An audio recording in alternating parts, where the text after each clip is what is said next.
Sub clause கொடுத்துருக்காங்க. So 4 class, அதில் 4வது கிளாஸில் 2 சப் கிளாஸ் கொடுத்துருக்காங்க.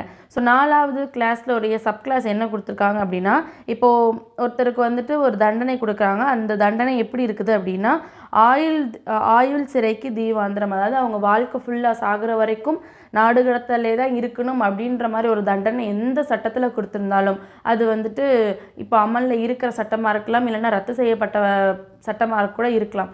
எந்த சட்டமாக இருந்தாலும் அதில் ஆயுள் முழுக்க தீவாந்திரம் அப்படின்ற ஒரு வார்த்தை கொடுத்துருந்தாங்கன்னா, அதை நம்ம எப்படி எடுத்து அவங்களுக்கு தண்டனை கொடுக்கணும் அப்படின்னா, ஆயுள் சிறை தண்டனை அப்படின்ட்டு நம்ம என்ன பண்ணணும்னா தண்டனை கொடுக்கணும் அப்படின்ற மாதிரி கிளாஸை சப் கிளாஸ் 1ல் வந்துட்டு கொடுத்துருக்காங்க, ஏல வந்து கொடுத்துருக்காங்க. ஸோ பியில் என்ன கொடுத்துருக்காங்கன்னா, இது வந்து ஆல்ரெடி நம்ம கிளாஸ் சியில் பார்த்தது தான்.